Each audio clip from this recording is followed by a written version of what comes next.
আমার বান্দা তার নিজের জান্নাত দেখতে থাকে।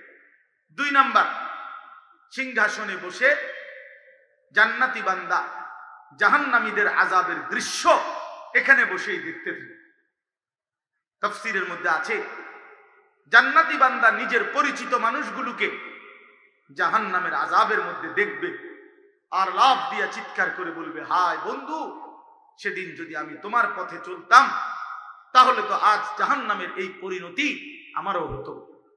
আমার আল্লাহ দয়া করেছেন বলেই আমি আজ জান্নাতে এসে পৌঁছলাম, তোমাদের সাথেই চলতাম ফিরতাম, কিন্তু ইন্নী জানান্তু আন্নী মুলাকিন হিসাবিয়া, আমি দিলের মধ্যে রাখতাম যে এমন একটা হিসাবের দিন আখিরাত হবে, এই জন্য আমি বাজারও করছি, নামাজও করছি, আমি ব্যবসাও করছি, হালালও উপার্জন করছি, আমি সংসারও করছি, আল্লাহর বন্দেগীও করছি, আমি খেয়াল রাখছি দুনিয়া যাই হয় হোক আখিরাত যেন আমার জীবন থেকে না ছোটে। এজন্য বুদ্ধিমান সে, নবীজি বলছেন, আল কাইয়িসু মান দানা নাফসাহু ওয়া আমিলা লিমা বা'দাল মাউত, বুদ্ধিমান সে যে নিজের দিকে খেয়াল রাখে আর মৃত্যু পরবর্তী আখিরাতের জন্য আমল করে। আপনি দোকান করবেন না, আপনার মানা করছে কে? সকাল 8টা বাজে দোকান খুললেন, দুপুর 1টা 10-এ দোকানটা বন্ধ কইরা 1টা 30-এর জামাত জোহরে 20টা মিনিটের জন্য জামাত শরীক হইতে পারলা না, তোমার মতো অকৃতজ্ঞ নাফরমান আর কে হইতে পারে বেঈমান? এক ওয়াক্ত নামাজ পড়তে তো মসজিদে 20 মিনিট লাগে না, 20টা মিনিট তুমি নাফরমান, দোকান ছাড়তে পারলা না, তোমার যে সময় মুতে ধরে সেই সময় দোকান থেকে যাও কেন? তোমার যে সময় বাথরুমের প্রয়োজন হয়, তোমার যে সময় নাস্তার প্রয়োজন হয়, তোমার যে সময় খানার প্রয়োজন হয়, তোমার যে সময় বিশ্রামের প্রয়োজন হয়, তোমার যে সময় বন্ধুদেরকে নাস্তা খাওয়াবার জন্য চা দোকানে গিয়ে আড্ডা দিবার সময় হয়, তখন বেঈমান সময় মিলে কেমনে? এই নাফরমান, নামাজের বেলায় সময় নাই, কাস্টমারের চাপ, কাস্টমার তোর বাপে দিছে বেটা। ইন্না খালাকনাল ইনসানা মিন নুতফাতিন আমশাজ নাবতালিহি ফাজআলনাহু সামিআন বাসীরা। আল্লাহ তাআলা বলেন, আমি স্বামী স্ত্রীর মিশ্র বীর্য থেকে মানুষকে সৃষ্টি করেছি। কেন বানালাম? নাবতালিহি, পরীক্ষা করার জন্য। পৃথিবীতে আল্লাহ তাআলা আমাদেরকে বানিয়েছেন পরীক্ষা করার জন্য। এই কথাটা আল্লাহ তাআলা কোরআনুল কারীমে বারবার বলছেন, আল্লাযী খালাকাল মাউতা ওয়াল হায়াতা লিয়াবলুয়াকুম, আল্লাহই তোমাদেরকে মৃত্যু এবং জীবন সৃষ্টি করেছেন, লিয়াবলুয়াকুম, তোমাদেরকে পরীক্ষা করার জন্য। এই যে একই কথা, ইন্না জাআলনা মা আলাল আরদি যিনাতাল লাহা লিনাবলুয়া। আল্লাহ তাআলা বলেন, এই সৃষ্টি জগতের সব কিছু আমি আল্লাহই তোমাদের জন্য সৌন্দর্যময় করে বানিয়েছি, সাজিয়েছি। আসমান, জমিন, চন্দ্র, সূর্য, গাছ, ফুল, ফল, পশু, পাখি, সবকিছু, এই চমৎকার সুন্দর পৃথিবী সাজিয়ে আমি আল্লাহ তাআলা তোমাদের কাছ থেকে কি চাচ্ছি? কেন সাজালাম? লিনাবলুয়াহুম, আমার বান্দাদেরকে পরীক্ষা করার জন্য। তাহলে দেখেন একই কথা, নাবতালিহি, পরীক্ষা করার জন্য, লিয়াবলুয়াকুম, পরীক্ষা করার জন্য, লিনাবলুয়াহুম, পরীক্ষা করার জন্য। কোরআন শরীফে আল্লাহ বলেন, কুল্লু নাফসিন যায়িকাতুল মাউত ওয়া নাবলুকুম বিশ-শাররি ওয়াল খাইরি ফিতনা ওয়া ইলাইনা তুরজাউন। তোমাদের প্রত্যেকটি প্রাণ আত্মাকেই মৃত্যুবরণ করতে হবে, আর আমি আল্লাহ যেটুকু হায়াত দিলাম এটুকু হায়াতের মধ্যে ওয়া নাবলুকুম, তোমাদেরকে পরীক্ষা করব।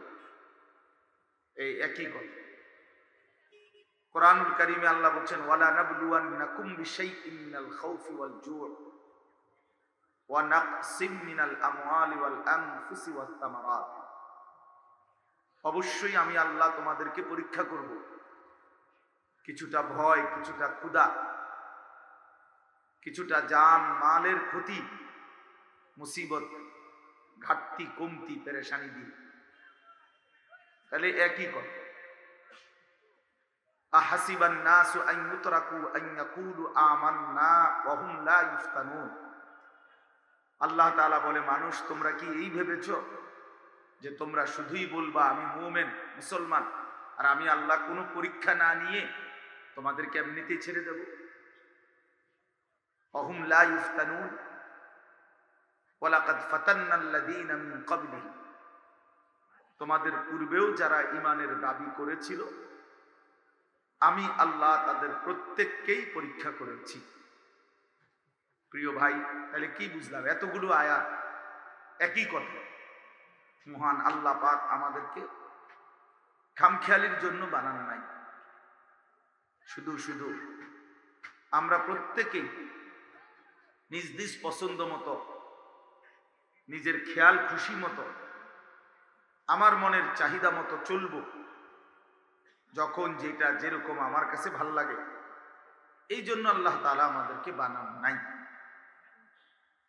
একটি সুনির্দিষ্ট লক্ষ্য উদ্দেশ্যে আল্লাহ তাআলা আমাদেরকে বানিয়েছেন, দিক নির্দেশনা দিয়েছেন, এবং ওই টার্গেট অর্জনের জন্য যা দরকার তার সমস্ত ব্যবস্থাপনা আল্লাহ তাআলা আমাদের জন্য করেছে। তাহলে আল্লাহ তাআলার উদ্দেশ্য হলো পরীক্ষা করা। কি পরীক্ষা? পরীক্ষা হলো এই, স্বল্প সময়ের এই দুনিয়ায় থেকে আমরা আমলের মাধ্যমে আল্লাহর হুকুম পালন করে আখিরাতে অনন্তকালের জান্নাতে যাব নাকি জাহান্নামে যাব, এই পরীক্ষা করার জন্য। আমাদের কাউকে আল্লাহ জান্নাত দিবেন, কাউকে জাহান্নাম দিবেন, আর এই কাকে জান্নাত দিবেন কাকে জাহান্নাম দিবেন এইটার পরীক্ষা হচ্ছে এই দুনিয়া। এই দুনিয়া। অতএব এই কথাটা দিল দিয়ে বোঝা উচিত। আল্লাহ তাআলা এই পরীক্ষা উত্তীর্ণের জন্য তিনটা জিনিস আল্লাহ তাআলা আমাদেরকে সর্বদাই দিয়ে রাখছে। এক নাম্বার হলো ফাজআলনাহু সামিআন বাসীরা। আমাদের শরীর, চোখ, নাক, কান দিয়ে এমন একটা শরীর আমাদেরকে দিয়েছেন যেই শরীরের মধ্যে আল্লাহকে মানার সকল যোগ্যতা আল্লাহ তাআলাই কুদরতি ভাবে দিয়েছে। আল্লাহর হুকুম যা তা পালনের যোগ্যতা আমাদের দেহের মধ্যে আল্লাহ তাআলা দিয়েছে। এমন একটি শরীয়তের বিধান নাই যেটা পালনের যোগ্যতা আমার শরীরে নাই। এমন কোনো হুকুম নাই, হতেই পারে না। আমি এটা পালন করার যোগ্যতাই আমার মধ্যে নাই, অথচ আমাকে আল্লাহ এটা করতে বলছেন। এটা জুলুম। আর আল্লাহ তাআলা জুলুম করে না, জুলুম করতেই পারে না। এই জন্য আমার মধ্যে যদি রুকু করার যোগ্যতা না থাকতো, যে আমার কোমরই বাঁকা হয় না, আমি রুকু করব কিভাবে, তো আল্লাহ তাআলা রুকু করতে বলতেন। আমি যদি নিচের দিকেই যাইতে না পারতাম, যে আমার হাঁটুও ভাঙে না, কোমরও ভাঙে না, কনুইও ভাঙে না, আমি সেজদা দিব কিভাবে? অথচ আল্লাহ তাআলা আমাকে সেজদা দিতে বলছেন। তাইলে জুলুম হইত। কিন্তু আমরা ইনসাফের সাথে বলি যে আমাদের দেহে আল্লাহর ইবাদত, নামাজ পড়ার যোগ্যতা, সক্ষমতা আমাদের শরীরে আছে কিনা? বলেন ভাই, বুঝতেছেন? আছে কিনা শরীরে? কোনো বিধান, ওযু, নামাজ, হজ, যাকাত, রোজা, যাই হোক, আল্লাহ তাআলার কোনো বিধান পালন করার যোগ্যতা নাই এমন আমাদের দেহ না। তাহলে এটা একটা বিষয়। দুই নাম্বার হলো ইন্না হাদাইনাহুস সাবিলা। এখানে দুইটা, 2 এবং 3।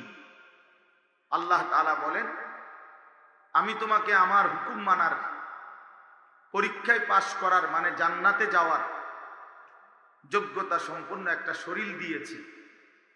আর দ্বিতীয়ত, তোমাকে বিস্তারিত বুঝাইয়া বলার জন্য নবী রাসূল এবং নবী রাসূলদের পরবর্তী তাদের ওয়ারিস উলামায়ে কেরাম দিয়েছে।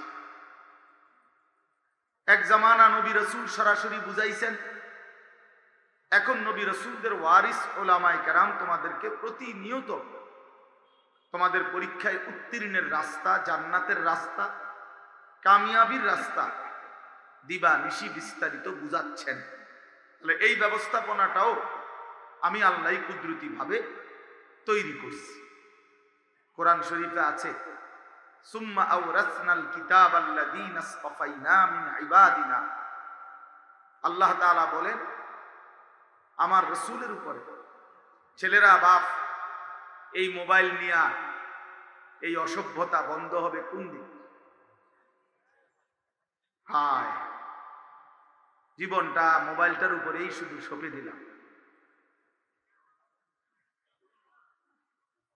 24 ঘন্টা জিন্দিগির একটাই ফিকির মোবাইল। যখন যেখানে যা পাও ছবি উঠাও। মানুষ, গরু, ছাগল, কুত্তা, বিলাই, শূকর, জোয়ান, বুড়া, বেডা, বেডি, পুরুষ, নারী, হুজুর, পাবলিক, যা পায় অপদার্থ সন্তান, এই এক ফিকিরেই জিন্দিগি, এক ফিকিরে বসছে ওয়াজ শুনতে, মোবাইল এটা ঘুরাইতেছে, নাড়াইতেছে, তামাশা করতেছে। হায় হায় হায়, টার্গেট রাখছে, মোবাইল ধরে রাখছে, বক্তার সাথে একটা ছবি উঠাবে। খুব ফিকির, মানে দিলের তামান্না, পৃথিবীতে জন্মের সার্থকতা যে বক্তার লগে একটা ছবি উঠাইতেছে। এতে বক্তারই কি হবে আর শ্রোতারই কি হবে? কি ফায়দা হবে? এই পরিমাণ বেহুদা ফালতু অভ্যাস, এর কি অর্থ আছে? কি অর্থ আছে বাবা? এজন্য দয়া করে আমার অনুরোধ, আমি শুরুতেই বলছি, মনোযোগ দিতে। এই হাতে ধরা যেই মোবাইলগুলো, এগুলো নামায় ফেল, ভালো হবে। এমনি শোনো ভাই, চোখের দিকে তাকায়া ওলামায়ে কেরামের কথা শুনলে বরকত হবে, কলিজায় জমে, দিলের মধ্যে জমে। মোবাইলে তো জমতেছে, মোবাইলে তো ওয়াজের অভাব নাই। এক এক বক্তার হাজার হাজার ওয়াজ মোবাইলে আছে, কিন্তু দিলের মধ্যে, আমাদের জিন্দিগির মধ্যে কি আছে এটা তো দেখার বিষয় ভাই। একটা মাহফিলে কম, আমার মাদ্রাসায় 14 তারিখ একদিনের মাহফিল করছি এই বছর, এই 14ই ডিসেম্বর। প্রায় এত বড় হবে না প্যান্ডেল, আর একটু ছোট হবে, কিন্তু প্রায় 11 লক্ষ টাকা খরচ গেছে। তাইলে এখানে তো আরো বেশি খরচ যাওয়ার কথা। এই 10, 12, 15 লক্ষ টাকা খরচের মাহফিল বিনিময়ে বুট, বাদাম, চটপটি, শীতের পিঠা কিংবা মোবাইলের কয়েকটা ছবি, এই তো না? এটাই অর্জন? ইনসাফের সাথে বলো ভাই, একটা বড় মাহফিল করছে অমুকে তমুকে, এটার দ্বারা আশ্চর্যের তো তেমন কিছু না। প্রতিদিন বাংলাদেশে এর চাইতে বড় বড় মাহফিল হইতেছে। এই যে ছেলেরা আজকে মাহফিল করছে, তো এটা অবাক কিছু না। এমন মাহফিল তো প্রতিদিন হইতেছে, কিন্তু জিন্দিগির অবস্থা কি? আমি বারবার এই কথাটা বুঝাইতে চাচ্ছি। এই কষ্ট, এই মেহনত আমার মাদ্রাসায় আমি দেখছি। 14 দিন ওস্তাদ, ছাত্র, প্রায় 32 জন শিক্ষক কর্মচারী, 450 ছাত্র, এর মধ্যে 100 ছাত্র হবে কমপক্ষে, 14 দিন টানা কাজে করছে। কি করছে আমি কইতারি, কিন্তু আমি দেখছি রাতের 2:30 বাজে আইসাও মাহফিল থেকে গিয়া ওরা কাজই করতেছে। তাহলে তার মানে হলো এক একটা মাহফিলের পিছনে কিছু সাথীর ঘাম ঝরতে থাকে, হুঁশ থাকে না, দৌড়াইতে দৌড়াইতে। এই কষ্ট, এই ফিকির, এই মেহনত, এই দৌড়াদৌড়ি, প্রিয় ভাই আমার, বন্ধু আমার, আবারও বলছি, এটা ইনসাফের সাথে ভাবা উচিত যে নিজের জন্য কোনো খোরাক নিলাম কিনা, আমার জন্য কিছু নিলাম কিনা, কিছু অর্জন হলো কিনা, আমার কোনো অনুভূতি জাগলো কিনা। নয়তো আমি যেমন আছি তেমনই, আমার জিন্দিগি আমার মতোই, তো এটা কি হলো, আর কি ফায়দা হলো? আল্লাহ তাআলা আমাদেরকে বুঝার তৌফিক দান করেন। তাইলে আমি বলতেছিলাম, নবী রাসূলদের পরবর্তীতে আল্লাহ তাআলা উলামায়ে কেরামকে আল্লাহ তাআলাই তৈরি করছেন। সুম্মা আওরাসনাল কিতাবাল্লাযীনা ইসতাফাইনা মিন ইবাদিনা, কোরআন শরীফের আয়াত। আল্লাহ তাআলা বলেন, আমার নবীর পরে আমি আল্লাহ এই কোরআনের উত্তরাধিকার আমার বান্দাদের মধ্য থেকে আমি যাদেরকে বাছাই করি তাদেরকে আমি আল্লাহই নির্বাচন করি, উত্তরাধিকার বানাই।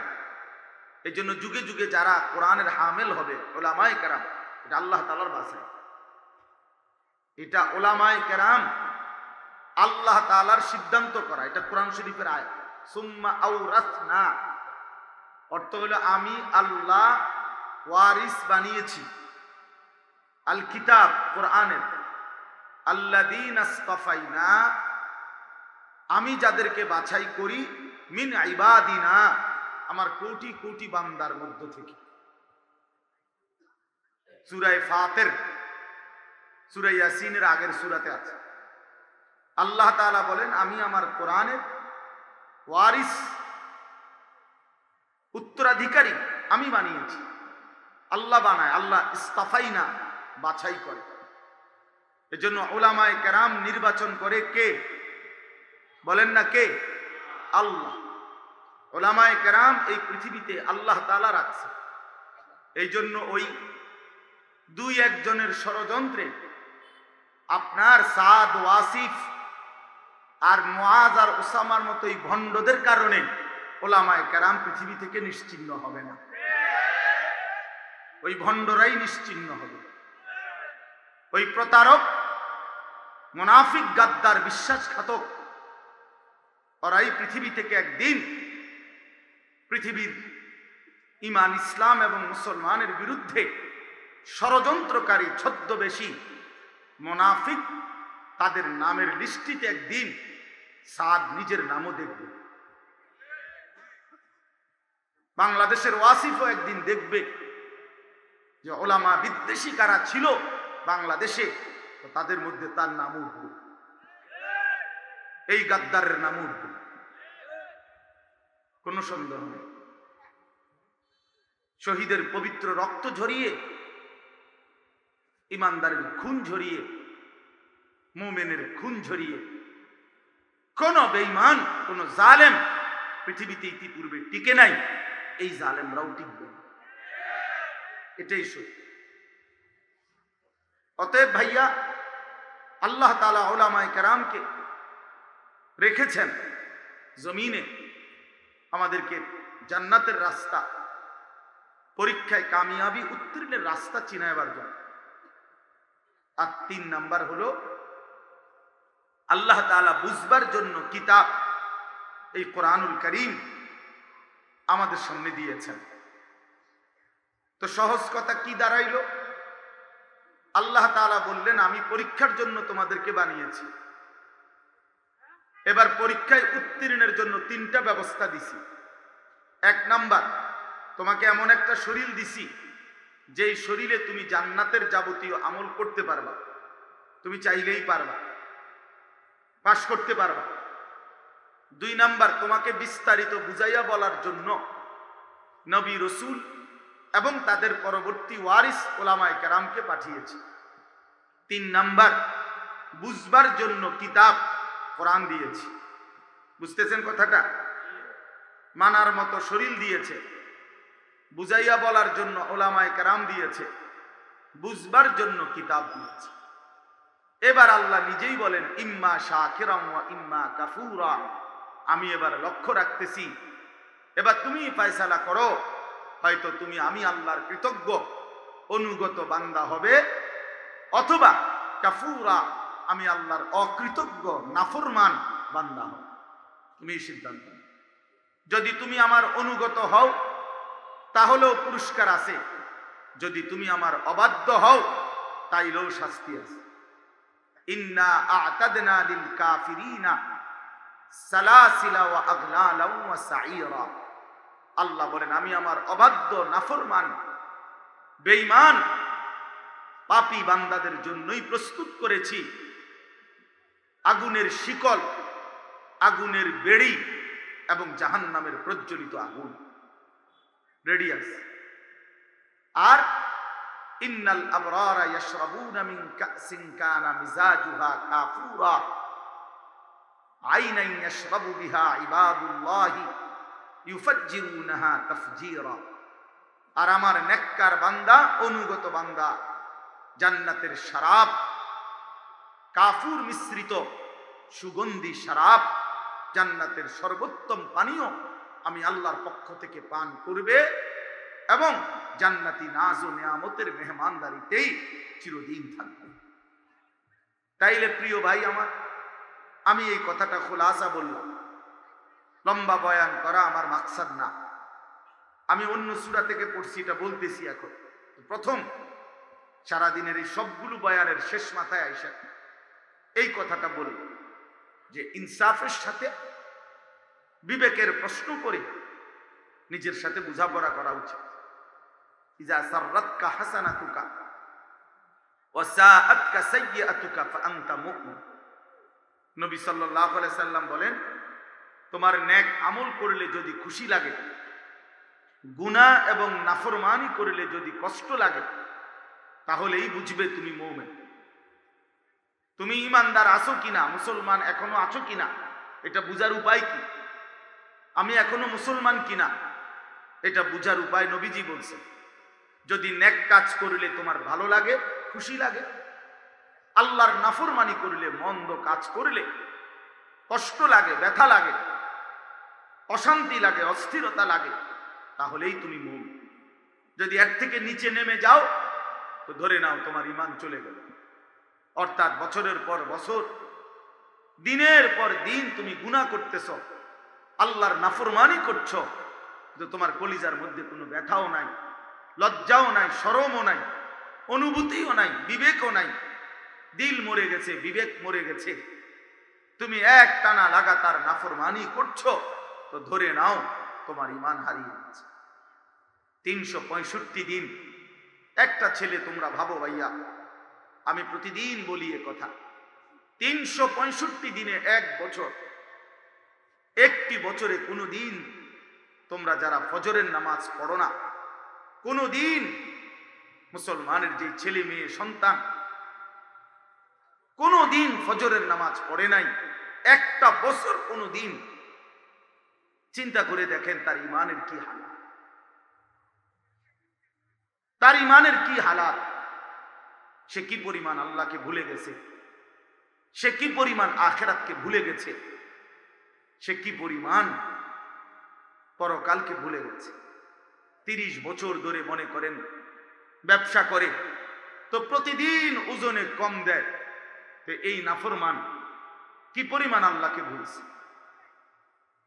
30 বছর ধরে সুদ খায়, 30 বছর ধরে মিথ্যা বলে, 30 বছর ধরে ওজনে কম দেয়, 30 বছর ধরে নাচ গান নাটক সিনেমা টেলিভিশন নর্তকীর ছবি বউ বাচ্চা ঘর পরিবার এবং নিজেও দেখে, প্রতিদিন আল্লাহর নাফরমানি এক তালে এক ঢঙ্গে করতেছে, কোনো পরোয়া নাই, কোনো লজ্জা শরম নাই, চেহারার মধ্যে কোনো বিমর্ষ লজ্জিত অনুভূতিও নাই।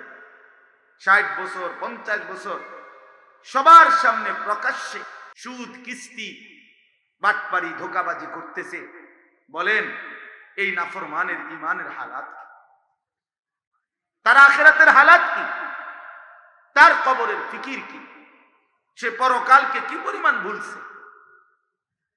আলহাকুমুত তাকাসুর হাত্তা যুরতুমুল মাকাবির। আল্লাহ তাআলা বলে, বান্দা, দুনিয়া বাড়ানোর নেশা তোমারে তো ডুবাইয়া দিল, আখিরাত তো ভুলাইয়া দিল। আলহাকুম আই আনসাকুম, ভুলিয়ে দিল তোমারে। হাত্তা যুরতুমুল মাকাবির, এরই মধ্যে তুমি একদিন কবরেই পৌঁছে গেলা।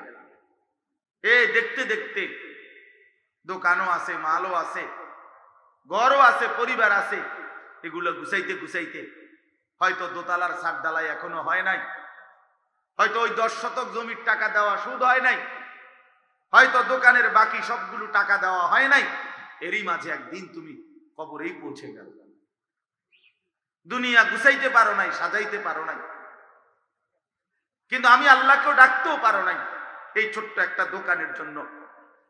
এক ওয়াক্ত নামাজ পড়তে পারো নাই। একটা অটো চালাও, এক ওয়াক্ত নামাজ পড়ে না। একটা সিএনজি চালায়, এক ওয়াক্ত নামাজ পড়ে না। একটা চা দোকানদারি করে, কয় টাকা আয়, কয় টাকা? 1 কোটি টাকা মাসে আয় একটা সামান্য চা দোকানদার। নয়তো মাস শেষে 10,000 টাকা লাভ, 20,000, নয়তো 50,000 টাকা ব্যবসা হইল। মাত্র 50,000 টাকার জন্য এক ওয়াক্ত নামাজ পড়লা না। 12,000 টাকা বেতনের একটা চাকরি, 18,000 টাকা বেতনের একটা চাকরির জন্য কোনদিন এক ওয়াক্ত নামাজ পড়লা না। কি করলা? যুবক ছেলে, তোমরা বলো ভাইয়া, সারাদিনে মোবাইল টিপলা, বন্ধুদের সাথে আড্ডা দিলা, এই এতটুকু কাজের জন্য বন্ধুদের আড্ডা আর মোবাইলের এই নেশা, এই এটুকুর জন্য একটা সেজদাও দিলা না আল্লাহরে? এক ওয়াক্ত নামাজ পড়লা না। মুসলমানের ঘরে জন্ম নিয়ে এত বড় জানোয়ার কেমনে হইল? মুসলমানের ঘরে জন্ম নিয়ে এত বড় নাফরমান কেমনে হইল? এত বড় হাইওয়ান কেমনে হইল? মিয়া, একবারও মনিবের কথা মনে পড়ে না, একটা সেজদা দিতেও মন চায় না। হায় হায়, এ কেমন জালেম সন্তান, এ কেমন নাফরমান, এ কি পরিমাণ অসভ্য, কি আশ্চর্য! এই সামান্যটুকু দুনিয়ার জন্য আল্লাহকে ভুলে গেল। আল্লাহ বলেন, কাল্লা সাউফা তা'লামুন, আমার বান্দা মনে রেখো, অল্প সময়ের ব্যবধানে এই কবরে আসলেই আমি তোমাকে বুঝায় দেব আমার নাফরমানির শাস্তি কি। সুম্মা কাল্লা সাউফা তা'লামুন, আবার হাসরের ময়দানে নিয়া জাহান্নামের আযাব দিয়া বুঝায় দেব আমার নাফরমানির শাস্তি কি। জাহান্নামের প্রথম মিনিট তুমি বুঝবা আগুনের তীব্রতা কি। কোরআন শরীফে আছে, নবীকে আল্লাহ বলছে, বন্ধু আপনি জানেন, ওমা আদরাকা মা হিয়া, জাহান্নামের আগুন কেমন? নারুন হামিয়া, অত্যন্ত প্রজ্বলিত, ধাউ ধাউ করে জ্বলা আগুন। নবীকে আল্লাহ বলতেছে। নবী সাল্লাল্লাহু আলাইহি সাল্লাম সাহাবীদেরকে বলছে, সাহাবীরা, নারুকুম হাদিহি জুজউম মিন 70 জুজআম মিন নারি জাহান্নাম, জাহান্নামের আগুনের 70 ভাগের 1 ভাগ তোমাদের দুনিয়ার আগুন। এই আগুনের চাইতে আরো 69 গুণ বেশি গরম জাহান্নামের আগুন। আল্লাহর কসম ভাই, হাদিসে আছে, আমি নিজে পড়ছি, তাফসীরে কুরতুবিতে আছে, নবীজি যখন এই কথাইটা বলছে যে দুনিয়ার আগুনের চাইতে আরো 69 গুণ বেশি গরম জাহান্নামের আগুন, সাহাবীরা লাফ দিয়া উঠছে, ফাল দিয়া উঠছে, ওইটা চিৎকার করে বলছে, ওয়া ইন্না যালিকা লাকাফিয়া ইয়া রাসূলুল্লাহ, হে আল্লাহর রাসূল, আরে বলেন কি, দুনিয়ার এই আগুন এটাই তো জ্বালাইয়া পুরাইয়া ছাই করে ফেলার জন্য, লাকাফিয়া, এটাই তো যথেষ্ট, এটাই তো ছাই করে ফেলে, এটাই তো পুরাইয়া ফেলে, এটাই তো ছাই বানিয়ে ফেলে। নবীজি তখন বললেন, তাহলেই ভাবো, দুনিয়ার আগুন যদি নিমিষে এইভাবে জ্বালাইয়া ফেলে, তার চাইতে 69 গুণ বেশি গরম আগুন, সেটা কি করবে? কেমনে সইবা বাপ, কেমনে সইবা? এই ছেলেরা, তোমরা যারা নামাজ পড়ো না, জাহান্নামের আগুন কেমনে সইবে? আর এই পর্যন্ত মোবাইলে যত নারী দেখছো, পাইছো কয়জন? আরে বলো না, এই অসভ্য, বলো না, দুশ্চরিত্র সন্তান, বলো। নারীর ছবি দেখো যারা, উলঙ্গ ছবি দেখো যারা, তুমি তো নিকৃষ্ট অসভ্য, তুমি তো দুশ্চরিত্র, তুমি তো লম্পট, তুমি তো ব্যভিচারী, তুমি তো জেনাখোর, তুমি তো চরিত্রহীন। আর যার চরিত্র নাই সে তো মানুষ না, সে জানোয়ার। যার আখলাক নাই সে মানুষ, সে জানোয়ার। আল্লাহ নবী সাল্লাল্লাহু আলাইহি সাল্লাম বলছেন, ভিন নারী দেখা এটাও তো চোখের জিনা, কথা শোনা এটা কানের জিনা, জবান দিয়ে কথা বলা ভিন নারীর সাথে এ তো জবানের জিনা, হাত দিয়ে ছুঁয়ে দেওয়া হাতের জিনা, অন্তর দিয়ে অশ্লীল কল্পনা করা এ তো অন্তরের জিনা, লজ্জাস্থান দিয়ে জিনা করা এ তো লজ্জাস্থানের জিনা, সবটাই জিনা। এজন্য যারা নারীর ছবি দেখো, অশ্লীল উলঙ্গ দৃশ্য দেখো, তুমি তো ব্যভিচারী, তুমি তো চরিত্রহীন বাবা। তোমার দ্বারা পৃথিবীও কিছু পাবে না, আখিরাতেও কিছু মিলবে না, না তোমার জিন্দেগি গড়লো, না পৃথিবীর কোনো উপকার হলো। তুমি একটা অপদার্থ, একটা ফালতু মানুষ হিসাবে দুনিয়ায় পড়ে রইলা আর কি, যে সামান্য শাহওয়াতের কাছে হেরে গেলা, সামান্য শাহওয়াতের কাছে। এই জন্য বাপ, বন্ধু আমার, ভাই আমার, সবার কাছে অনুরোধ, উসিকুম ওয়া ইয়া, আপনাদেরকেও বলছি, আমাকেও বলছি, চলেন ফিকির করুন, নিজের ফিকির করুন। ইয়া আইয়ুহাল্লাযীনা আমানু আলাইকুম আনফুসাকুম, আল্লাহ তাআলা বলেন, হে ঈমানদারগণ, প্রত্যেকেই নিজেকে আঁকড়িয়ে ধরো, নিজেকে আঁকড়িয়ে ধরো, নিজেকে গড়ে তোলো, নিজেকে সাজিয়ে তোলো, বরবাদ কইরো না বান্দা। আল্লাহ বলছে, লা তুলকু বিআইদিকুম ইলা তাহলুকা, আল্লাহ বলছে, এই বান্দা, নিজের হাতে নিজেরে বরবাদ করে দিও না বান্দা। আল্লাহ কোরআনে বলছে, ওয়ালা তুলকু বিআইদিকুম ইলা তাহলুকা, হায় আমার বান্দা, নিজের হাতে নিজেরে শেষ করে দিও, ক্ষতিগ্রস্ত হইবা বান্দা, ক্ষতিগ্রস্ত হইবা। কোরআন শরীফ আছে, ইয়াউমাইদিন ইয়াতাযাক্কারুল ইনসান ওয়া আন্না লাহু যিকরা, হাসরের ময়দানে জাহান্নামকে দেখে সরাসরি সচক্ষে প্রতিটা নাফরমান তার দুনিয়ার জীবনের সমস্ত গুনাহের কথা মনে পড়বে। কিন্তু আল্লাহ বলেন, মনে তো পড়বে বান্দা, বুঝে তো আসবে বান্দা, ওয়া আন্না লাহু যিকরা, কিন্তু বলো না সেদিন বুঝে কি লাভ হবে? বলো ভাইয়া, ওয়া আন্না লাহু যিকরা, সেদিন বুঝে লাভ কি হবে? লাতারাবুন্নাল জাহিম, দুই চোখে তো জাহান্নাম দেখবা। আল্লাহ বলছে, সব তো মনেও পড়বে, এই নারী ছবি, এই সুদ, এই ঘুষ, এই কিস্তি, এই 2 নম্বরই, এই বাটপারি, এই সিটারি, এই দুনিয়া নিয়া কামরা কামড়ি, ক্ষমতা নিয়া কামরা কামড়ি, এই সম্পদ নিয়ে বাড়াবাড়ি, এই অবৈধ উপার্জনের ছড়াছড়ি, সবই তো মনে পড়বে, কিন্তু লাভ কি হবে? ইয়াকুলু ইয়া লাইতানি কদ্দামতু লিহায়াতি, আল্লাহ বলে, প্রত্যেকটা নাফরমান তখন আফসোস করবে আর কপালে হাত মারবে আর বলবে, হায় আমার মন্দ কপাল, আমি যদি দুনিয়ার জীবন থাকতে এই জীবনের জন্য আখিরাতের জন্য কিছু পাঠাইতাম। আহা কি করব, আমার তো টাকা ছিল, আমি যদি দান করতাম, আমার তো সময় ছিল, শরীর ছিল, আমি যদি সেজদা দিতাম, আমি যদি বন্দিগি করতাম, আমি যদি আল্লাহর দেওয়া টুকুর মধ্যেই তৃপ্ত হতে পারতাম, কত না ভালো হতো। আহা কি করবো, আহা কি করবো।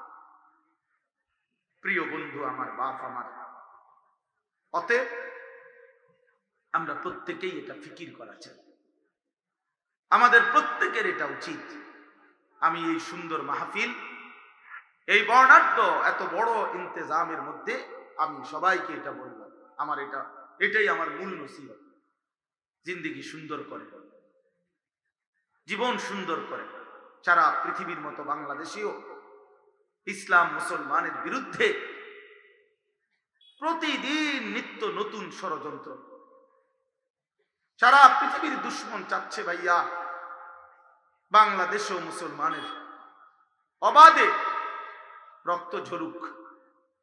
একবার শহীদ অ্যাডভোকেট সাইফুল ইসলাম আলিফ চট্টগ্রামে এক ইমানদার মুসলমানের প্রকাশ্যে দিবালোকে ইসকনের গুন্ডারা, সন্ত্রাসীরা, হিন্দু সন্ত্রাসী বেঈমানরা সরাসরি এই বাংলাদেশে একজন জীবন্ত মুসলমানকে জবাই করে হত্যা করেছে, শহীদ করে দিয়েছে।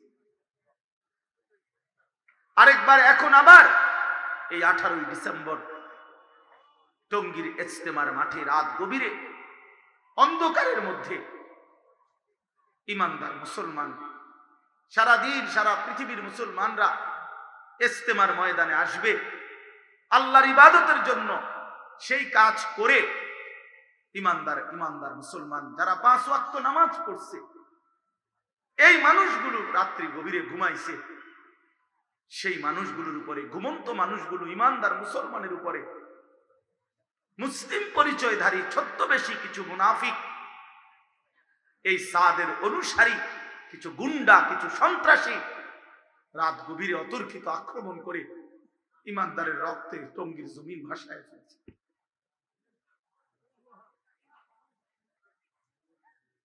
যেই হাফেজ সাহেব, যেই উস্তাদ মাদ্রাসার হাফেজ ছাত্রকে পড়ায়, তো উনি তো কোরআনের পৃষ্ঠা আঙ্গুল দিয়ে উঠায়, সেই ইমানদার উস্তাদের হাফেজ সাহেবের আঙ্গুল কাইটা ফেলে দিছে, হাত পাও কাইটা ফেলে দিছে। কি নির্মম মানুষ! নেতানিয়াহু মুসলমানদের মারে, এটা তো আমরা বুঝি যে সে কাফের, মুসলমানকে মারে। ইউরোপ আমেরিকায় মুসলমানকে মারছে তো এটা কাফেরে মারছে, বুঝলাম। কাশ্মীরে মুসলমান মার খাইছে তো ভারতীয় হিন্দুদের দ্বারা, এটা বুঝলাম। রোহিঙ্গা মুসলমানদেরকে বার্মার বৌদ্ধরা মারছে, এটা তো বুঝলাম। কিন্তু মুসলিম পরিচয় দিয়ে ইমানদার মুসলমানের রক্তে জমিন ভাসায় দিছে, এ কেমন নির্মম মানুষ! এ কেমন নির্মম মানুষ! এ কেমন পাষাণ! কি করলি সাদ তুই? কি করলা ওয়াসিফ তুমি? হায় তোমরা কি করলা! এই জন্য ছেলেরা, বাবারা, এই জমিন দিন দিন অশান্ত হয়ে যাচ্ছে, ইমানদারের রক্ত ঝরছে। কাজে আমরা যদি আমাদের আল্লাহর দিকে না ফিরি, আমরা যদি আল্লাহর সাথে সম্পর্ক না বাড়াই, তা আমাদের উপরে মুসিবত, পেরেশানি আরো বাড়বে। এজন্য আল্লাহ তাআলা কোরআনুল কারীমের মধ্যে বলছে, এটা বান্দা আমার দিকে ফিরে আসো, ফাফিরু ইলাল্লাহ, আমি আল্লাহর দিকে ছুটে আসো, ওয়াসারিউ ইলা মাগফিরাতিন মির রাব্বিকুম, তোমাদের রবের মাগফিরাতের দিকে ফিরে আসো। এজন্য আমি অনুরোধ করছি প্রত্যেকেই, এই যে কয়জন আছেন বসছেন, নওজোয়ান বাবারা, ভাইরা, বন্ধুরা, আমরা সবাই নিয়ত করি আমরা আল্লাহর দ্বীনের উপরে চলব। বলেন ইনশাআল্লাহ। বিশেষ করে নওজোয়ান ছেলে, তোমরা নিয়ত করো, তোমরা নামাজ পড়ো ভাই, তোমরা গুনাহ ছেড়ে দাও, অশ্লীলতা ছেড়ে দাও, মোবাইলের আসক্তি, নারীর আসক্তি, জিনা ব্যভিচারের প্রবণতা, মদ জুয়ার আসক্তি ছেড়ে দাও, বন্ধুদের অসৎ আড্ডা বন্ধ করে দাও ভাইয়া। সারা রাত নারী দেখে, উলঙ্গ ছবি দেখে, প্রিয় ভাই আমার, সারা রাত্র যদি উলঙ্গ ছবি দেখতে দেখতে তোমার ঘুম চলে আসে, শরীর তো নাপাক বানাইছো উলঙ্গ ছবি দেখা, তোমার শরীর তো নাপাক, অবৈধ হারাম বীর্যপাতের কারণে তুমি তো শরীর নাপাক করে ফেলছো, এবার এই অবস্থায় যে ঘুমায় রইলা, এই ঘুম যদি আর না ভাঙে,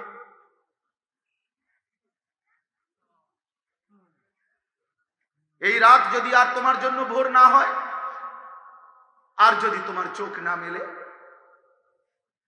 তো এই দেহ নিয়া, এই অসৎ, এই দুশ্চরিত্র নিয়ে তুমি কবরে কেমনে যাইবে? তোমার পরিণতি কি হবে? না এশার নামাজ পড়লা, না ফজরের নামাজ পড়লা, তো তুমি মুসলমান কিসের? কি তোমার পরিচয়?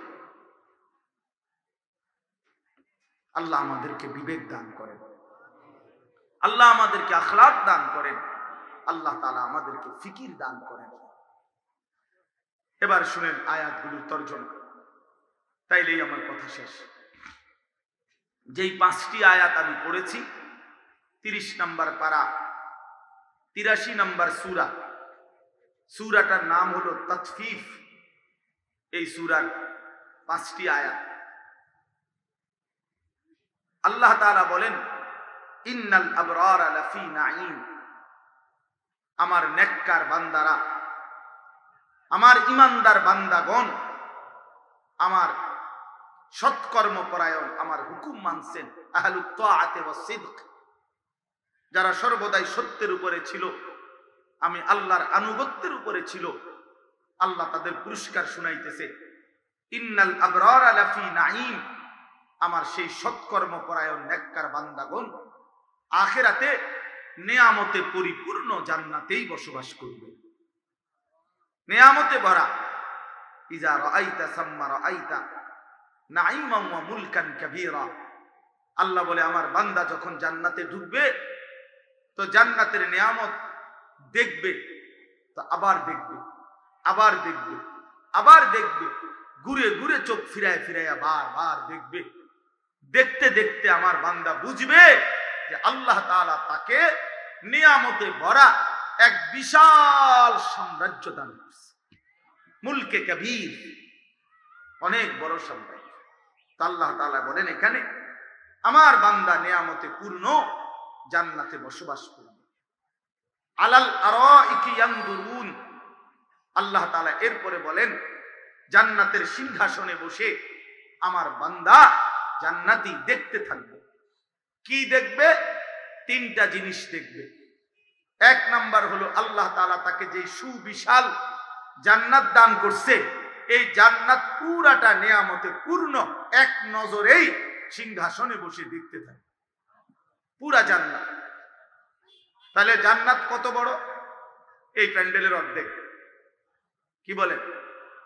সবচেয়ে ছোট জান্নাত 10 দুনিয়া বরাবর। এই 10 দুনিয়া বরাবর জান্নাত যেটা পুরাটা, এটা সে এক নজরেই, চোখের এক দৃষ্টিতেই পুরাটা দেখবে। এখন প্রশ্ন হলো, তো কেমনে দেখবো এত বড়টা? তা আমি উত্তরে বলি যে, আপনি আমার জন্য দোয়া করেন, আমি আপনার জন্য দোয়া করি, আল্লাহ যেন আমাকে সবাইরে জান্নাত দেয়। তো গেলেই আমরা দেখবো যেটা কেমনে দেখা যায়। কথা বলছেন নাই? তা আমরা নিয়ত করি যে আল্লাহ যেন, আপনারা নিয়ত করে দোয়া করে দেন আমারে, যে আল্লাহ যেন আমারে জান্নাত দেয়। আমি আপনাদের জন্য দোয়া করি, আল্লাহ আপনাদেরকেও যেন জান্নাত দেয়। আমরা যেন মিলে মিশে একসাথে দেখতে পাই। আল্লাহ আমাদেরকে তৌফিক দান করেন। অর্থ হইল, আল্লাহ তাআলার কুদরতের সামনে কোনো কিছুই অসম্ভব না। অসম্ভব কিছু মহান আল্লাহ পাকই। আজকে চোখ এতটুকু দেখে, এটা যেমন আল্লাহর কুদরতে, সেদিন চোখ 10 দুনিয়া একসাথে দেখবে, সেটাও আল্লাহর কুদরত, আল্লাহর কুদরতে। অতএব আল্লাহ তাআলা বলেন, আমার বান্দা তার নিজের জান্নাত দেখতে থাকে। 2 নাম্বার, সিংহাসনে বসে জান্নাতি বান্দা জাহান্নামীদের আযাবের দৃশ্য এখানে বসেই দেখতে থাকে। তাফসীরের মধ্যে আছে, জান্নাতি বান্দা নিজের পরিচিত মানুষগুলোকে জাহান্নামের আযাবের মধ্যে দেখবে, আর লাফ দিয়া চিৎকার করে বলবে, হায় বন্ধু, সেদিন যদি আমি তোমার পথে চলতাম, তাহলে তো আজ জাহান্নামের এই পরিণতি আমারও হতো। আমার আল্লাহ দয়া করেছেন বলেই আমি আজ জান্নাতে এসে পৌঁছলাম। তোমাদের সাথেই চলতাম ফিরতাম, কিন্তু ইন্নী জানান্তু আন্নী মুলাকিন হিসাবিয়া, আমি দিলের মধ্যে রাখতাম যে এমন একটা হিসাবের দিন আখিরাত হবে। এই জন্য আমি বাজারও করছি, নামাজও করছি, আমি ব্যবসাও করছি, হালালও উপার্জন করছি, আমি সংসারও করছি, আল্লাহর বন্দেগীও করছি। আমি খেয়াল রাখছি দুনিয়া যাই হয় হোক, আখিরাত যেন আমার জীবন থেকে না ছোটে। এজন্য বুদ্ধিমান সে, নবীজি বলছেন, আল কাইয়িসু মান দানা নাফসাহু ওয়া আমিলা লিমা বা'দাল মাউত। বুদ্ধিমান সে যে নিজের দিকে খেয়াল রাখে আর মৃত্যু পরবর্তী আখিরাতের জন্য আমল করে। আপনি দোকান করবেন না, আপনার মানা করছে কে? সকাল 8টা বাজে দোকান খুললেন, দুপুর 1টা 10-এ দোকানটা বন্ধ কইরা 1টা 30-এর জামাত জোহরে 20টা মিনিটের জন্য জামাত শরীক হইতে পারলা না, তোমার মতো অকৃতজ্ঞ নাফরমান আর কে হইতে পারে? বেঈমান। এক ওয়াক্ত নামাজ পড়তে তো মসজিদে 20 মিনিট লাগে না, 20টা মিনিট তুমি নাফরমান, দোকান ছাড়তে পারলা না। তোমার যে সময় মুতে ধরে সেই সময় দোকান থেকে যাও কেমন? তোমার যে সময় বাথরুমের প্রয়োজন হয়, তোমার যে সময় নাস্তার প্রয়োজন হয়, তোমার যে সময় খানার প্রয়োজন হয়, তোমার যে সময় বিশ্রামের প্রয়োজন হয়, তোমার যে সময় বন্ধুদেরকে নাস্তা খাওয়াবার জন্য চা দোকানে গিয়ে আড্ডা দিবার সময় হয়, তখন বেঈমান সময় মিলে কেমনে? এই নাফরমান, নামাজের বেলায় সময় নাই।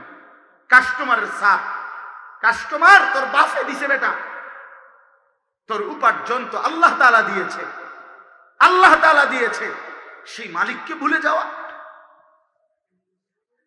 কি পরিমাণ গাদ্দার মুসলমান! দুনিয়ার সব প্রয়োজনের সময় সে দোকান বন্ধ করে না। কথা বলেন না কেন? শ্বশুর বাড়ির যাইবার সময় দোকান বন্ধ থাকে না? দুনিয়ার বাকি প্রয়োজনের সময় তো তখন যাও কেমনে?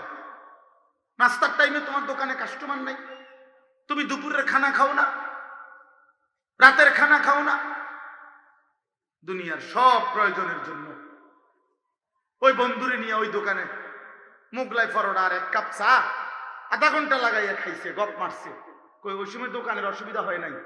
এখন নামাজের জন্য গেলে বেঈমান অসুবিধা হয়ে যাবে। হ্যাঁ, নাফরমান। মূল কথা হইল কলিজার ভিতরে আখিরাত নাই। মনে করে এগুলা হুজুররা এগুলাই মারতে চাইছে। হুজুরার একটা কথা, হুজুরের এই সমস্ত চিল্লানি ধরিলে চলন যাইতো না, হুজুরের সব কথা ধইরা পারন যাইতো না, হুজুররা যত কয় এত না। আমার একবার একজনে কইছে, হুজুররা যত কয় এত না, কিছু বাড়াইয়াও কয়। তা আমি বললাম, চাচা আচ্ছা মনে করেন আমি বাড়াইয়া কইছি, তো অর্ধেক মনে করেন যে দূর বলছি তার অর্ধেক হইব মনে করেন, তো অর্ধেক ফিডা লইতে পারবেন না। বুঝেন না এমনি কথা? আমি যে দূর কইছি ফিটবো মনে করেন তার অর্ধেক ফিটবো আপনারা মনে করেন, তো অর্ধেক ফিডা লইতে পারবেন না। কথা বলেন। অথচ বাস্তবিকে কথা হইল হুজুররা যত কয় তত না, এটাই ঠিক কথা। আসলে মানে হইল উনারা যা বুঝাইতে চাই এটা না, বরং হুজুররা যা কয় তত না, এটাই সঠিক কথা। মানে হইল জান্নাত এবং জাহান্নাম আখিরাতের বর্ণনা একেবারেই যৎসামান্য আল্লাহ তাআলা আমাদেরকে জানাইছেন। প্রকৃত হালাত, প্রকৃত অবস্থা আল্লাহর কসম তার চাইতে কোটি কোটি গুণ বেশি, তার চাইতে বেশি। জান্নাতের বর্ণনা আমরা দিতেই পারি না, জান্নাত তার চাইতে বেশি। জাহান্নামের আযাবের বর্ণনা আমরা যা বলি তার চাইতে কোটি গুণ বেশি। বেশি ভাইয়া, যত কয় তত না, এটার মানে কম না, তার চাইতে বেশি। এই জন্য প্রিয় ভাই আমার, জান্নাতি বান্দা দেখবে জাহান্নামীকে সিংহাসনে এরকম বসে। এখন আমি বসে যেমন আপনাদেরকে দেখতেছি, এভাবে দেখবে জাহান্নামীকে আর মনে করবে। 3 নাম্বার হলো আলাল আরাইকি ইয়ানদুরুন। আল্লাহ বলে আমার নেককার বান্দা জান্নাতে বসে সিংহাসনে দেখতে থাকবে। এই দেখতে থাকবে দুইটা গেল, একটা হলো পুরা নিজের জান্নাত দেখবে, 2 নাম্বার হলো জাহান্নামীদের আযাবের দৃশ্য দেখবে। 3 নাম্বার হলো আল্লাহু আকবার, 3 নাম্বারটা কি জানেন? বলতাম এটা। 3 নাম্বার হলো জান্নাতি সিংহাসনে বসে চোখ উপরের দিকে দিয়ে মহান আল্লাহ পাক রব্বুল আলামিনকে সচক্ষে দেখতে দেবে। আলাল আরাইকি ইয়ানজুরুন ইলা রাব্বিহি আযজা ওয়াজাল, রবের দিকে দেখবে, একবার তাকাবে 70,000 বছর আল্লাহ পাকের দিদার নসিব হবে। আমার শায়েখ আল্লামা মুফতি মুশতাকুর নবী সাহেব বলে, জান্নাতের হুরেরা ফিসিন দিয়া টানাটানি করবে, এই আল্লাহর বান্দা এদিকে কুদ্দুস চান না, আমরার দিকে চান না তো অনেক দিন হয়ে গেছে। জান্নাতি বলে তো সর, মহান আল্লাহ পাকের দিদারের সামনে পুরা জান্নাত তোরা সব কিচ্ছু না। আল্লাহ পাকের দিদারের স্বাদ মজা তার চাইতে কোটি গুণ বেশি। ইলা রব্বিহা নাযিরা, ইলা রব্বিহা নাযিরা, বান্দা 2 চোখে সচক্ষে আল্লাহকে দেখবে, আল্লাহ পাককে দেখবে। সুবহানাল্লাহ, সুবহানাল্লাহ। তারিফু ফি বুজুহিহিম নাদরাতান নাঈম, আল্লাহ তাআলা বলেন, হে নবী, আপনি জান্নাতি বান্দার চেহারার মধ্যে দেখবেন কোটি কোটি বছরেও সর্বদাই সজীবতা, প্রফুল্লতা, হাস্যোজ্জ্বল চেহারা। 1 সেকেন্ডের জন্য জান্নাতি বান্দা, এই ভাইয়া, আল্লাহ কোরআনে বলছে জান্নাতি বান্দার চেহারায় 1 সেকেন্ডের জন্য বিষণ্ণতা, মলিনতা, কোন অস্থিরতা, পেরেশানি থাকবে না।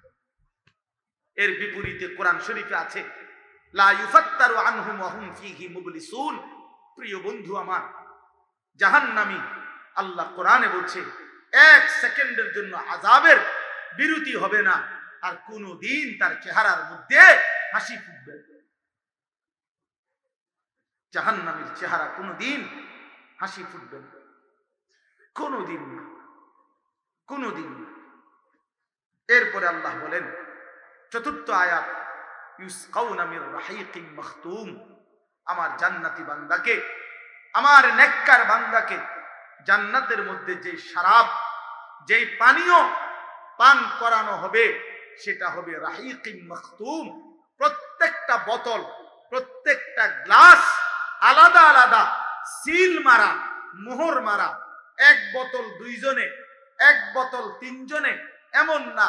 আমার বান্দার জান্নাতের প্রতি বোতল, প্রতি গ্লাস শরাব আলাদা আলাদা ইনটেক, মোহর মারা, সিল মারা, আলাদা আলাদা পান করানো। খিতামুহু মিস্ক। এরপরে আল্লাহ বলেন, এই মোহর মানে সিল, মুখা, এটা যখন সরানো হবে সাথে সাথে পুরা জান্নাত মেশক আম্বরের ঘ্রাণে ভরে যাবে। হ্যাঁ, সর্বশেষ কথা, এবার এই শেষ শব্দটা শুনেন, এটা আমি বলতেছি তাইলে আমার কথা শেষ। অফি যালিকা ফালিয়াতানাফাসিল মুতানাফিসুন, এই কথাটাই মেইন টার্গেট আমার। আল্লাহ তাআলা বলছে, বান্দা, এই যে জান্নাতের চমৎকার বর্ণনা দিলাম, জান্নাতে আমার বান্দা নেয়ামতে পূর্ণ থাকবে, সিংহাসনে বসে নেয়ামতে ভরা জান্নাত দেখবে, আমি আল্লাহকে দেখবে। এরপরে সর্বোত্তম শরাব পানীয়, যেটা মোহর মারা, সিল মারা, সেটা পান করানো হবে। চেহারায় সর্বদা হাস্যোজ্জ্বল থাকবে, এমন সুখের জান্নাত। আল্লাহ বলেন, এই যে বর্ণনা দিলাম, অতএব আমার ইমানদার বান্দা, তোমাদের কাছে আমি আল্লাহর কথা হলো, তোমরা যদি প্রতিযোগিতা করতে হয় তাহলে এই জান্নাতের জন্যই তোমাদের প্রতিযোগিতা করা উচিত। অফি যালিকা ফালিয়াতানাফাসিল মুতানাফিসুন, এই জান্নাতের জন্যই তোমাদের প্রতিযোগিতা করা উচিত। কিছু যদি মেহনত করতে হয় তো জান্নাতের জন্য করো, প্রতিযোগিতা করো তো জান্নাতের জন্য করো। তানাফুস শব্দের অর্থ হলো কোন একটি জিনিস অর্জনের জন্য একাধিক ব্যক্তি প্রতিযোগিতা করা। আর আল্লাহ তাআলা বলছেন, বান্দা, জান্নাতের প্রতিযোগিতা করো, লিমিসলিহা, প্রতিযোগিতা করো, দুনিয়ার জন্য প্রতিযোগিতা কইরো না। তাফসীরে মাআরিফুল কোরআনে মুফতি শফি রাহমাতুল্লাহ আলাইহি দারুণ কথা লিখছে এই আয়াতের তাফসীরে। উনি লিখছে যে হে আল্লাহর বান্দা, দুনিয়ার জন্য প্রতিযোগিতা করো না। দুনিয়ায় আরো টাকা, আরো সম্পদ, আরো বাড়ি, আরো গাড়ি, আরো নারী, আরো ক্ষমতা, আরো প্রভাব, আরো প্রতিপত্তি, আল্লাহ বলে বান্দা এটা কইরো না। কেন?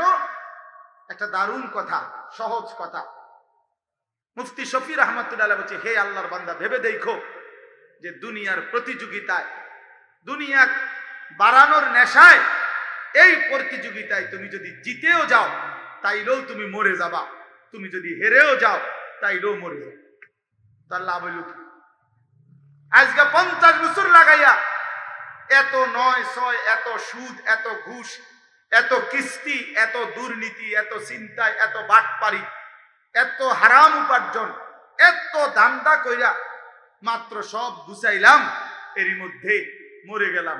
তো আমি তো দুনিয়া জিতছিলাম কিন্তু মরে যে গেলাম।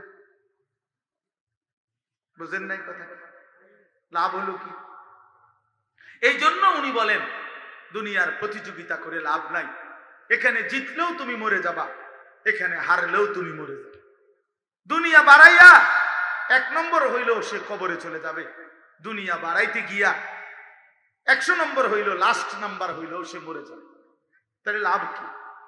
এই জন্য প্রিয় বন্ধু আমার, বাপ আমার, প্রত্যেকেই এটা নিয়ত করে। আল্লাহ বলছে ফালিয়াতানাফাসিল মুতানাফিসুন, আমার বান্দা জান্নাতের প্রতিযোগিতা করো, আখিরাতের প্রতিযোগিতা করো, কবরের প্রতিযোগিতা করো। রাসূলুল্লাহ সাল্লাল্লাহু আলাইহি সাল্লাম বলছেন, ইবনা আদম কুনু আবনা আল আখিরা, হে আমার আদম সন্তান, তোমরা আখিরাতের সন্তান হও। ওয়ালা তাকুনু আবনা আদ-দুনিয়া, দুনিয়ার সন্তান হইও না। কি অর্থ? অর্থ হলো মানুষ যেন তোমাকে না বলে দুনিয়াদার। আহা, এ কি জীবন! তোমারে যদি কেউ পিছনে বলে এটা সুদখোর, এটা ঘুষখোর, এটা হারামখোর, এটা জিনাখোর, এটা ব্যভিচারী, এটা বেনামাজি, এটা চরিত্রহীন, এটা লম্পট, এটা দুর্নীতিবাজ, এর চাইতে জীবনের আর আফসোস, লজ্জার কি হইত? তো দুনিয়ার সন্তান হইলা, মানুষ তোমারে দুনিয়ার কোন শব্দে পরিচয় দিল। আর যদি বলে এই লোকটা আল্লাহওয়ালা, এই লোকটা নামাজি, এই লোকটা মুত্তাকি, এই লোকটা ফরহেজগার, তাইলে তো তুমি আখিরাতের সন্তান, আখিরাতের সন্তান। আমি নিজে দেখছি, একবার এক লোক, আমার চেনা এক ভদ্রলোক, তার বস, সে তার সামনে কথা বলতে গিয়া মনে 5 মিনিটে 50 বার কইছে তারে জি স্যার, জি জি জি জি, জিটাই কয় হেতে মনে শুধু কয় জি স্যার, জি স্যার, জি জি জি। 5 মিনিটে মনে 50 বার কইছে জি স্যার। যখনই ওই লোকটা সরে গেছে, ছাড়ে গেছে, এই বেড়ায় কয় হুজুর মন্ডা চাইছে ফাঁসাতে একটা লাথি দিই। একটা ইমানদারি কথা। আমি বললাম আস্তাগফিরুল্লাহ, আপনি কি করেন? আপনি দেখি এই মাত্র জি স্যার বলতে বলতে ফ্যানা উড়াই এলেন, এখন আপনি কোন তারে ফাঁসাত লাথি দিতে মন চায়? তখন ওই লোক বলছে, কর্মচারী বলছে, হুজুর আপনি জানেন না, এটা কাঠটা সুদখোর। এই শব্দ এটা কইছে, কাঠটা সুদখোর। তাহলে তোর জীবনের অর্জন কি বেটা? তোর কর্মচারী তোরে বলে ফাঁসাত লাথি দিতে মন চাইছে, কারণ কি? সুদখোর। তাহলে বোঝা গেল নাফরমান ইজ্জত পায় না। দুনিয়া ভোগ করা যায়, দুনিয়া জন্তু জানোয়ারও ভোগ করে, দুনিয়া কুকুর বিড়ালও ভোগ করে বেটা। ভাত মাছ চাল ডাল পেশাব পায়খানা, ঘুম, যৌন চাহিদা পূরণ, এগুলো জানোয়ারেরও পূরণ হয়। একটা কুকুরেও ভাত খায়, ঘুম যায়, পেশাব পায়খানা করে, কুকুরেরও যৌন চাহিদা পূরণ হয়, এই জন্য কুকুরেরও বাচ্চা কাচ্চা হয়। এটা কোনো আশ্চর্য কিছু না ভাইয়া।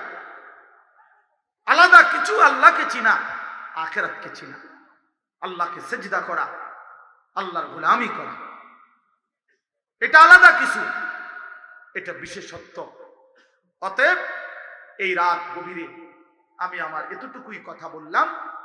আমরা প্রত্যেকে ইনশাআল্লাহ, আমার কথা এটুকুই ছিল, নিজের বোঝাপড়া করি, নিজের আখলাক, নিজের ঈমান, নিজের আমল, নিজের চরিত্র, নিজের পরকাল নিয়ে আমরা ভাবি।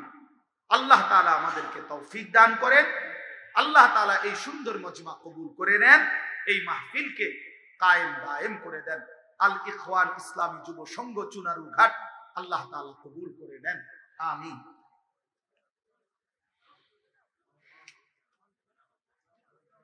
আলহামদুলিল্লাহি রাব্বিল আলামিন। আল্লাহুম্মা আনতাস সালাম ওয়া মিনকাস সালাম, তাবারাকতা ইয়া যাল জালালি ওয়াল ইকরাম। ইয়া রাব্বি লাকাল হামদু কামা ইয়ানবাগি লিজালালি ওয়াজহিক ওয়া আযীমি সুলতানিক। ওয়া সাল্লি আলা মুহাম্মাদিন কামা হুয়া আহলুক ওয়া ফাআল বিনা খায়রান কামা আনতা শানুক। ইয়া আরহামার রাহিমিন, ইয়া আরহামার রাহিমিন, ইয়া আরহামার রাহিমিন। রব্বানা যালামনা আনফুসানা ওয়া ইল্লাম তাগফির লানা ওয়া তারহামনা লানাকুনান্না মিনাল খাসিরিন।